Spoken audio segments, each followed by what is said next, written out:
Days before Biden was inaugurated into the White House, a headline in the Los Angeles Times read, "Golden State Ideas Inspire Biden," and the tagline read, "President Trump tried to marginalize California.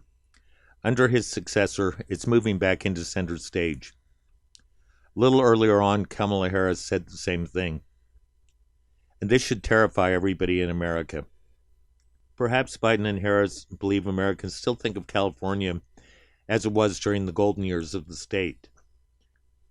But that was before decades of one-party rule under the Democratic Party turned California into the Venezuela of America. And this isn't an exaggeration.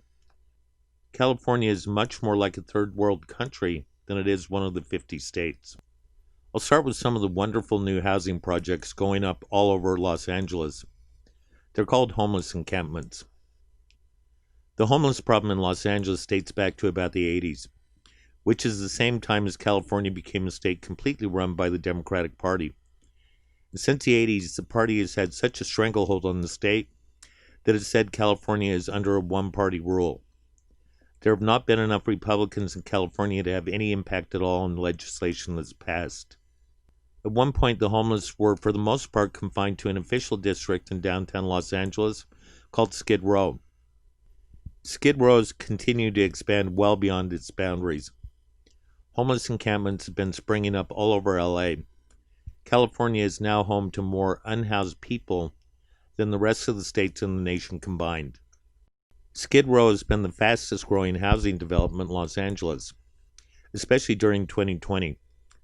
Homeless encampments are now under every freeway overpass, in every park, in front of most every shopping center, along all of our beaches, at our tourist attractions, and even in the exclusive high-rent districts such as Beverly Hills. And yep, you can see the homeless setting up camp right alongside the rich and famous in Beverly Hills. California taxpayers have spent billions on projects that are supposed to provide housing for the homeless. The housing never gets built, but politicians and their pals in business have become considerably richer. This solution of building housing for the homeless would actually make the problem worse, even if the housing did get built. Increasing the tax burden on businesses and working people that already pay some of the highest taxes in the nation will only force more into homelessness. According to Union Station Homeless Services in Pasadena, 75% of the homeless became homeless because they were forced out of their homes by skyrocketing rents and declining wages. It was after they ended up on the streets that the drug addiction and the mental illness set in.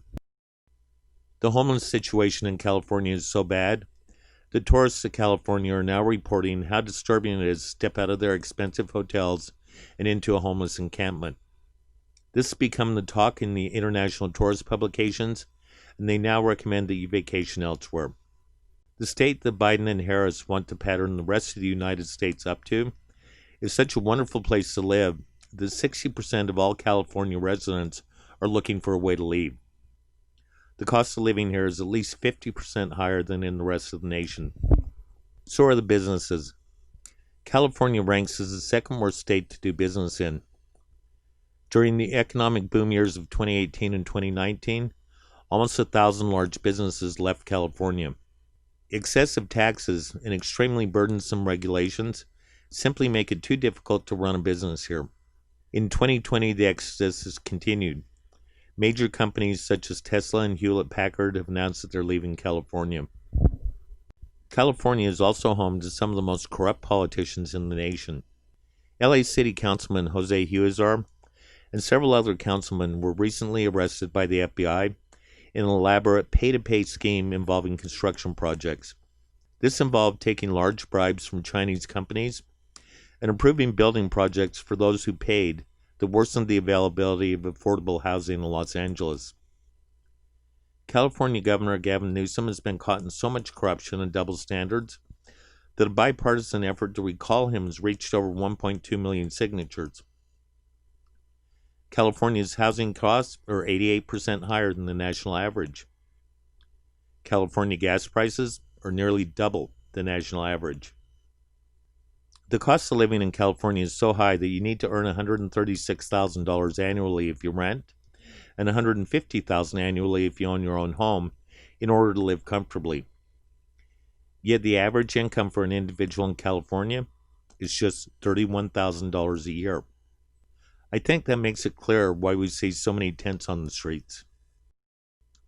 California public schools, while well funded, rank among the worst in the nation, coming in at 38th. The crime rate in Los Angeles is considerably higher than the rest of the nation. Los Angeles even beats New York City for having the highest murder rate.